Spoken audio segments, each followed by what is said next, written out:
사람에게는 눈에 보이는 얼굴만이 아니라 마음이나 성격처럼 눈에 보이지 않는 내면의 얼굴이 있습니다. 겉을 고치는 것도 의미가 있을 수 있겠지만 내면의 얼굴을 고치는 것이 더욱 필요하고 중요한 것입니다. 특히 우리는 그리스도인입니다.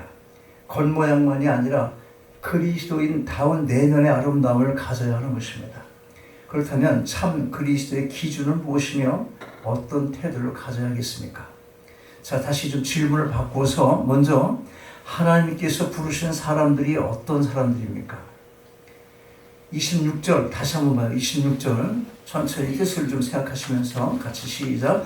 형제들아 너희를 부르심을 보라. 육체를 따라 지혜 있는 자가 많지 아니하며 능한 자가 많지 아니하며 문벌 좋은 자가 많지 아니하도다.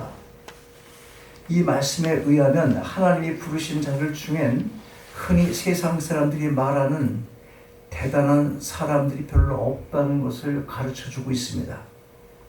즉 지혜 있는 자가 많지 않고 능한 자가 많지 않고 그리고 문벌 좋은 자들이 많지 않다는 것입니다. 아마 어떤 사람들은 이런 소리 듣고 싶지 않아서 교회 안 나오고 싶은 사람들이 있을 수도 있어요. 여러분은 어때요? 기분 좋아요? 문벌도 안 좋아서 생긴 것도 별로고 유명하지도 않고 돈도 많은 것도 아니고 그 사회에서 뭔가 한 자리씩 차지한 사람이 이 소리 들으면 어떻게 되는 거야? 여기는 뭐 다 루저들만 오는 곳이야? 그렇게 생각할 수 있겠지. 자기는 루저가 아니고 대접받으려고 왔다가 이런 소리 들으면 이상하네. 이런 생각할 수 있단 말이에요. 상처를 받을 수 있고. 자, 그러면 여기서 말하는 지혜 있는 자, 능한 자, 문벌 좋은 자 이런 사람들이 누굽니까? 지혜 있는 자란 그 당시로 말하면 헬라 철학을 많이 배운 지식인을 가리키는 것으로 공부를 많이 한 사람들을 가리키는 겁니다. 그리고 이 능한 자는 정신적으로 권력을 가진 자를 말하고 문벌이 좋다는 거, 문벌 좋은 자는 사적으로 좋은 배경이나 좋은 집안에서 태어난 사람을 말하는 것입니다. 그런데 우리가 알아야 할 것은 하나님께서 사람들을 당신의 백성으로 삼으시고 부르시는 데는 세상이 자랑스러워하는 것들로 기준을 삼지 않으신다는 것입니다. 세상의 기준과는 전혀 다릅니다. 세상의 사회 조직에서 사람을 뽑을 때 어떻게 뽑습니까? 건강하고 잘생기고 능력 있는 사람 뽑아요. 능력 있는 사람. 그러나 하나님께서는 우리를 택하실 때 이런 것들을 조건으로 하지 않으신다는 것입니다. 오늘 본문에 나타난 고린도 교인들 중에도 잘생기고 많이 배우고 또 권세 있는 사람들 거의 없었던 것 같습니다. 여러 가지 상황을 볼 때 가령 몇 명 조금 있었다 하더라도 자기 자랑으로 인해서 교회만 분열하고 시끄럽게 만들었을 뿐이라는 것을 우리가 알 수가 있습니다. 여러분, 교회를 빛내는 사람이 누굽니까? 하나님 안에서 주의 뜻대로 교회를 빛내는 사람이 어떤 사람들이겠어요? 교회에서 유명한 정치인도 나올 수 있고 학자도 나올 수 있고 기업가도 나올 수가 있습니다. 그들이 보이는 교회를 세상에 알릴 수가 있어요. 그런 사람들이. 그래서 사람들은 뭐라 그래요? 그 유명한 그 가수가 우리 교회에 나와 뭐 이런 얘기 하는 거예요. 뭘 알리는 거예요? 뭘?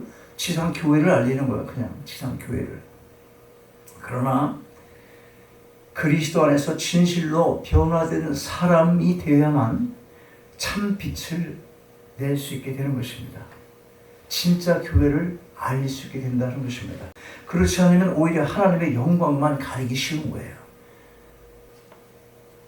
개인도 마찬가지예요. 개인도. 내가 세상적으로 성공해야 하나님이 비로소 영광을 받으실 것이라고 생각하는 것은 참으로 어리석은 것입니다. 우리 교회를 위해서 내가 세상에 출세한다 그런 생각하지 말아라. 그거 아니다 그거예요. 근데 교회만이 그런 게 아니라 교회 공동체만 그런 게 아니라 내 개인적인 것도 그렇다는 거예요. 개인도 마찬가지라는 거예요. 내가 세상적으로 성공해야 그래야만이 하나님께서 영광을 받으시겠지. 그런 생각하지 말아라. 참으로 어리석은 것입니다. 이런저런 이유를 말하며 세상적으로 성공한 모습으로 교회에 나가겠다고 생각하는 사람들도 가끔 보게 되는데 그런 생각 자체가 교만인 것입니다. 그 당당한 모습이 하나님 앞에서는 별것 아니고 오히려 하나님께서 싫어하시는 조건이 될 수 있다. 그걸 알아야 한다는 것이에요. 그렇다면 참 그리스도인의 기준이 무엇입니까? 다시 한번 또 읽어요. 27절과 28절을 의미를 생각하면서 다시 한번 읽습니다. 시작. 그러나 하나님께서 세상에 미련한 것들을 택하사 지혜 있는 자들을 부끄럽게 하려 하시고 세상에 약한 것들을 택하사 강한 것들을 부끄럽게 하게 하시며 하나님께서 세상에 천한 것들과 멸시받는 것들과 없는 것들을 택하사 있는 것들을 해하려 하시나니.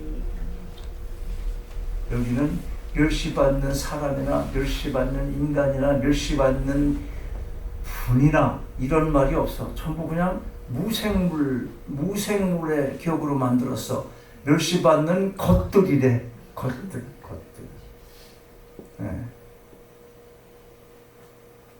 천한 것들, 에휴 천한 것들. 여러분 천한 것들입니다. 천한 것들.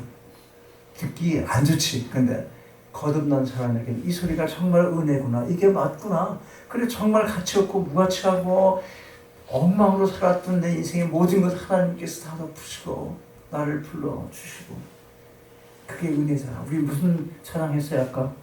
은혜 아니면 살 수가 없네. 잊으면 안 되는 거예요. 하나님은 세상에 미련한 것이나 세상에 약한 것이나 세상에 천한 것이나 세상에 멸시받는 것들에 관심을 가지시고 부르십니다. 참 그리스도인이 되는 길은 강하고 지혜롭고 귀한 것이 아니라 오히려 약하고 미련하고 천한 것입니다. 세상적인 생각과 기준으로는 잘 이해가 되지 않지만 성경은 그렇게 말씀하고 있어요. 하나님께서는 약하고 보잘것없고 천한 것을 강하게 하시고 귀하게 하시고 그들로 하여금 영광을 받으시는 것입니다. 다윗은 믿음의 사람이고 이스라엘의 가장 위대한 왕입니다. 다윗이 왕으로 뽑힐 때 사무엘은 이새의 아들들을 장남부터 다 돌아보았습니다. 그런데 하나님은 다 아니야. 그렇게 말씀하세요. 마지막에 사무엘은 이새에게 다른 이들은 없냐고 다시 묻습니다. 이새는 들에서 양을 치는 막내가 있기는 하지만 이새 생각에 별로 탐탁치 않아서 내둘 만한 그런 나이가 아닙니다. 뭐 이런 생각한 거예요. 그러나 하나님께서는 그 막내 다윗을 볼 때 당신의 마음에 합당하다고 하신 것입니다. 하나님께서는 외모가 아니라 마음의 중심을 보시는 분이세요. 세상적인 훈장이나 명함이 자랑스럽지 않습니다.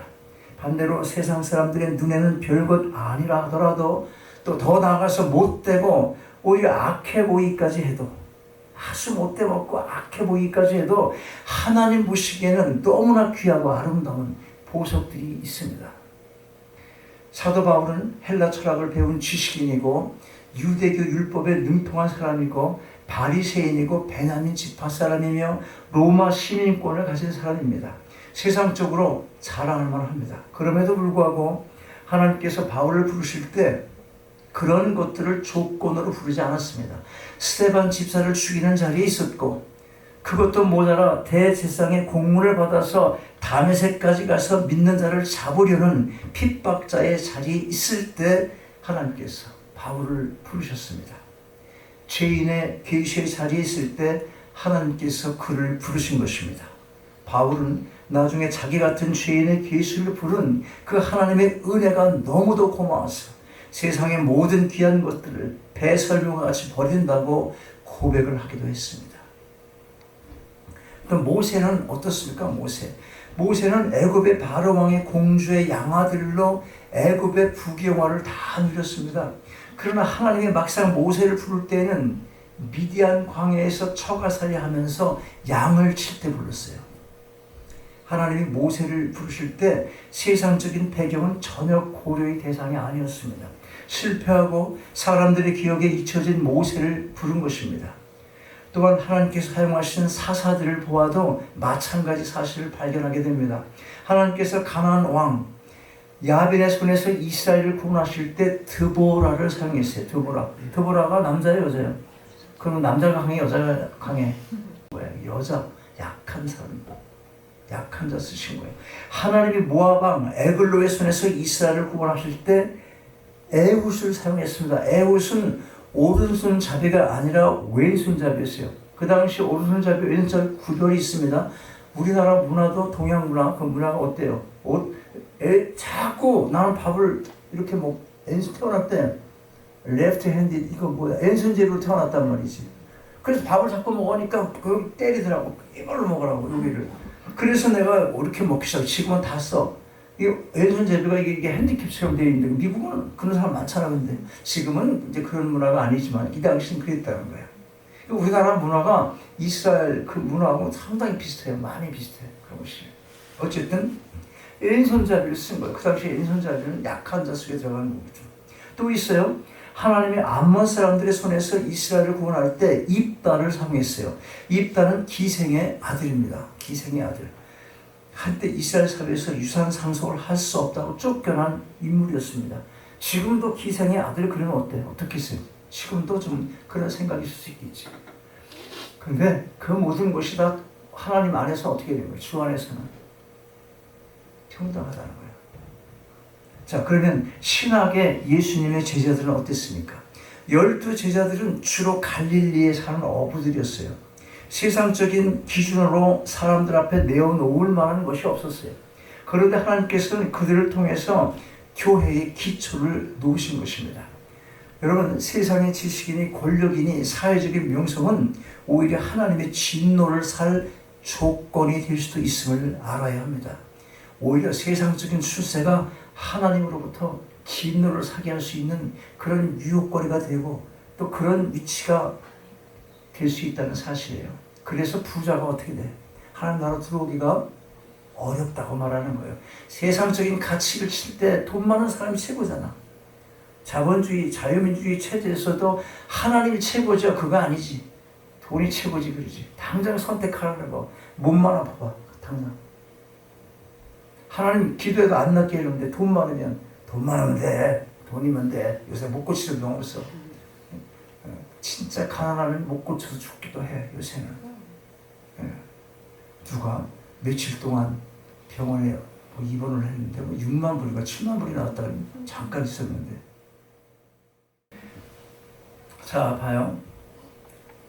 세상의 지식이나 권력이나 사회적인 명성, 오히려 하나님의 진노를 살 조건이 될 수 있음을 알아야 한다는 거예요. 자, 28절, 28절 말씀이 그걸 증거해요. 28절 한번 보겠어요. 28절 시작. 하나님께서 세상에 처한 것들과 멸시받는 것들과 없는 것들을 택하사 있는 것들을 폐하려 하신다. 여기서 주목할 것은 택하는 것과 폐하는 것입니다. 하나님께서는 세상적으로 연약하고 보잘것없는 것, 연약하고 보잘것없는 것은 너그럽게 택하시지만 인간적인 자랑으로 가득한 것은 오히려 폐하신다고 했습니다. 그러므로 우리는 세상적인 조건에 따라 울고 웃는 사람이 되어서는 안 되는 것입니다. 세상 사람들을 비판하거나 비난할 필요도 없지만 그렇다고 세상 사람들을 따라가지 못해서 안 나갈 필요는 더더욱 없다고 하는 것입니다. 그러면 참 그리스도인으로서의 참 기독교인으로서의 우리의 태도가 무엇이어야 해요? 어떤 것입니까? 첫째로 자긍심을 가져야 합니다. 우리가 비록 천하고 약하고 보잘것 없어 보여도 자긍심을 가져야 합니다. 자긍심은 자기를 인정하고 자기를 사랑하는 마음입니다. 우리가 가나안을 정탐한 12 정탐꾼의 이야기를 기억합니다. 여호수아와 갈렙은 가나안 사람들이 우리의 밥이라 하는데 다른 정탐꾼들은 우리는 스스로 보기에 메뚜기고 그들은 대장부와 같다. 이게 저 사람들은 대장부야. 우린 정말 메뚜기에 불과해. 이렇게 생각했단 말이에요. 왜 서로 다른 이야기 합니까? 왜? 똑같은 사실을 보고 똑같은 환경, 똑같은 사실을 봤는데 이해가 달라. 생각하는 게 달라. 그래서 우리 나라도 이렇게 복잡한 거야. 5.18 사건이 있는데 그 확실한 사실인데 그것을 해석하는 사람이 다르니까 충돌이 생겨. 그러면 해석하는 사람이 왜 다른 생각을 할까? 왜 다르게 해석할까? 뇌의 구조가 틀려. 뇌의 구조가 틀려. 구조가 틀리다는 것은 세상적인 뷰가 틀린 거예요. 그걸 뭐라고 그래? 세계관이 틀려. 가치관이 틀려. 그러니까 아무리 이야기해도 안 되는 거예요. 그래서 집안에서도 그런 얘기하다 못해. 싸워. 부부도 잘못하면 이혼해. 자식 간에도 원수되고 참 힘들어. 기독교 안에서도 그런 일이 있다는 거예요. 기독교 안에서도 그런 일이 있으면 안 되는 건 뭐냐? 아직도 기독교 마인드로, 하나님이 주신 기독교 사상으로, 쉽게 말하면 기독교 정신으로 내가 육화되지 않았어. 내가 육화되지, 겉으로 지식으로만 아는 거야. 이래라고 그랬지. 성경에는 이러라고 그랬어. 그렇게 살아야지. 근데 잘 안 돼. 이러면서 그냥 얼렁뚱땅 살아가니까 안 되는 거예요. 온전히 녹아진, 복음에 젖어 녹아진 그런 삶이라면 그렇게 가치관이 틀릴 수가 없다는 거예요.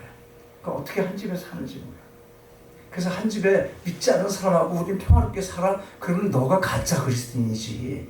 어떻게 믿지 않는 사람하고 평화롭게 살 수 있어? 그게 어떻게 그렇게 살 수 있어?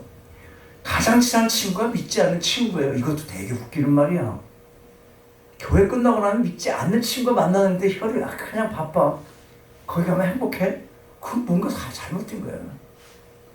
가치관이 안 바뀌었어. 복음화되지 않았어. 예수 그리스도가 내 마음에 없어. 그런데 교회 믿는다는 남자들 다 별 볼 일 없어요. 다 찌찌해 보이고 째째해 보이고 이렇게 보이는 거예요. 그게 왜 그런지 알아요? 내가 안 바뀌었기 때문에 그런 거예요. 영적 세계가 바뀌지 않았기 때문에. 사실 따지면 잘생기고 멋있는 사람들이 세상 사람이 많잖아. 그거 갖고 또 육체 자랑하면서 돈 벌고 사는 사람도 얼마나 많아. 우리보다 훨씬 더 많잖아. 돈 많은 사람도 많고 잘생긴 사람도 많고. 이런 많이 내는 사람도 있고. 그런데 토탈리 변화되면, 진리가 들어와서 내가 완전히 변하면 그게 다 아무것도 아니야. 다르게 보인다는 거야. 굉장히 중요한 겁니다. 그게 뭐예요? 결국 믿음이 없어. 있다 해도 믿음이 달라. 왜? 약하고 강하고 차이가 있기 때문에. 왜 서로 다른 얘기하냐? 가치관이 틀렸기 때문이다. 세계관이 틀리기 때문이다.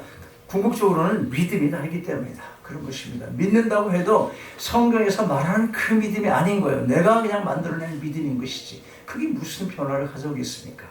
믿음이 다르다는 것이 뭐예요? 그것이 바로 자긍심을 가져야 된다는 거예요. 하나님께서 우리를 얼마나 귀하게 여기시는지, 또 반대로 하나님께서 우리의 대적들을 얼마나 보잘것없이 여기는지를 분명히 생각하는 것이 자긍심이에요. 자긍심이 있으면 가난한 사람들이 우리 밥이라는 말이 옳습니다. 자긍심이 있으면 그들이 우리의 밥이야. 근데 하나님께서 나를 귀하게 보시고 계시다는 자긍심이 없다면 우리는 스스로 그들 앞에 메뚜기로 나타나게 되는 것이에요. 혹시 우리 중에 스스로 자신을 메뚜기라고 생각하는 그런 분이 계십니까? 여러분, 세상적인 가치관 때문에 자신을 비하해서는 안 됩니다. 자존감을 상실하고 나면 자신의 잠재 능력을 땅에 묻고 사는 악한 종이 되고 마는 것입니다. 자신을 메뚜기로 아는 사람이 뭘 할 수 있겠어요?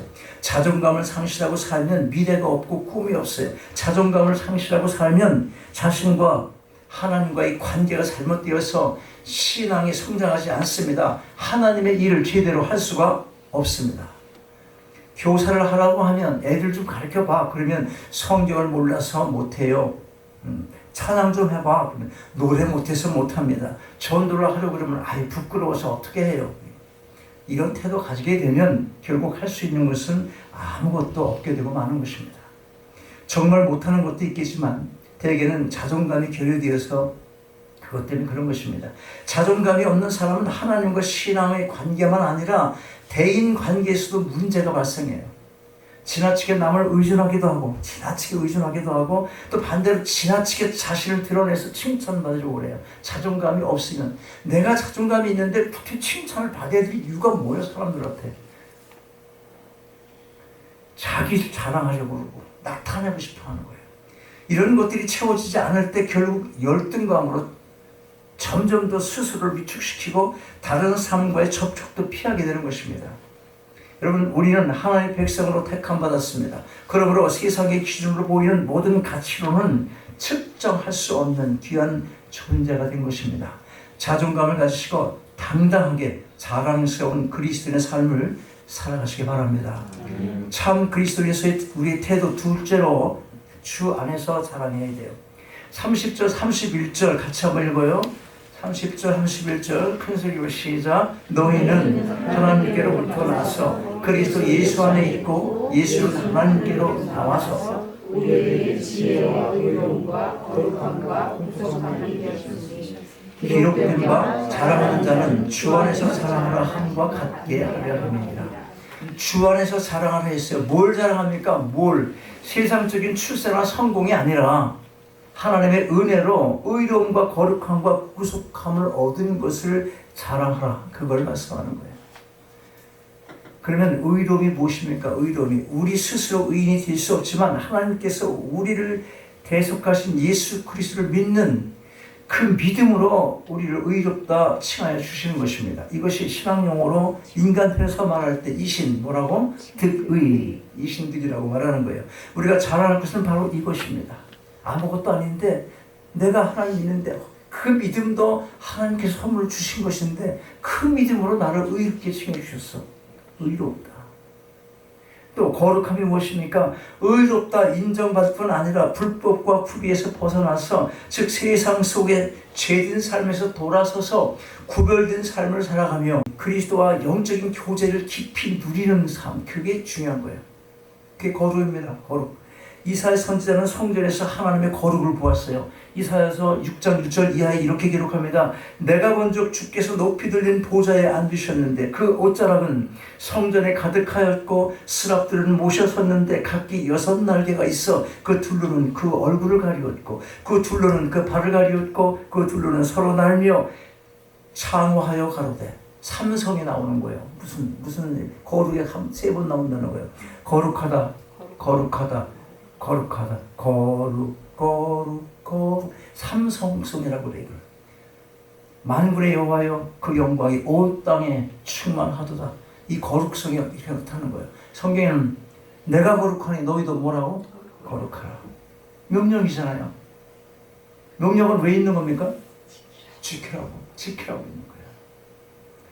여러분, 우리가 자랑할 것은 바로 하나님과 누리는 거룩과 이 거룩한 영적인 교제인 것입니다. 또 구속이 무엇이에요? 값을 주고 사는 것입니다. 예수님은 우리를 구속하기 위해 십자가에서 못 박혀 죽기까지 했어요. 우리는 노예 시장에 내어 쫓기는 그런 종의 신세였습니다. 그리고 사망의 그늘 아래 놓여 있었습니다. 그런데 주님께서 값을 지불하심으로 온전히 사망의 권세에서 자유를 얻게 된 것입니다. 여러분, 참 그리스도의 기준이 무엇입니까? 우리가 진정한 그리스도인가를 판단하는 것은 세상 사람이 아니라 나 자신, 더 정확하게 말하면 내가 아니라 내 속에 계신 예수 그리스도이신 것입니다. 그러므로 참 그리스도인은 세상의 기준으로 평가되는 것이 아닌 것입니다. 비가 오나 눈이 오나 한결같이 하나님 안에서 평화하고 하나님 안에서 즐거워하고 하나님 안에 삶의 목표를 세우고 그분께 붙들려 사는 사람인 것입니다. 세상의 어려움이나 자신의 어떤 약점에 굴복하지 마시고 하나님의 선택된 백성으로서 날마다 믿음으로 승리하며 기쁨으로 살아가는 여러분 모두가 다 되시기를 주님의 이름으로 축원합니다. 아버지 하나님, 세상이 부러워하는 모습이 아니라 저희들의 약한 모습 그대로 불러주시고 자녀 삼아주신 은혜에 감사합니다. 세상의 출세나 명예나 권력에 마음을 두지 않게 하시고 오직 우리 속에 계신 예수 그리스도 안에서 인생의 목적과 목표를 세워 이루어가게 하옵소서. 그런 과정 가운데 성취된 모든 일 앞에서 자기 자랑이 아니라 오직 하나님의 자녀된 것을 자랑하며 세상의 모든 유혹 가운데서도 날마다 승리의 삶을 살아가게 하옵소서. 주 예수 그리스도 이름으로 기도하옵나이다. 아멘. 일어나셔서 함께 찬양하시겠습니다.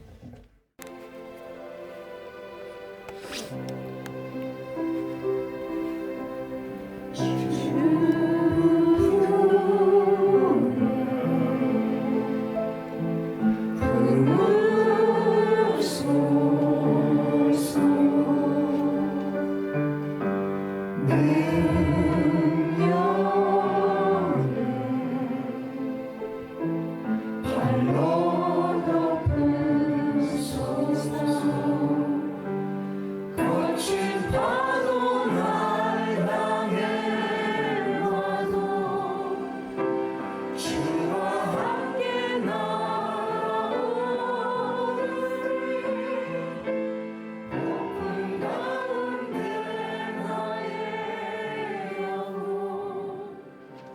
잠잠한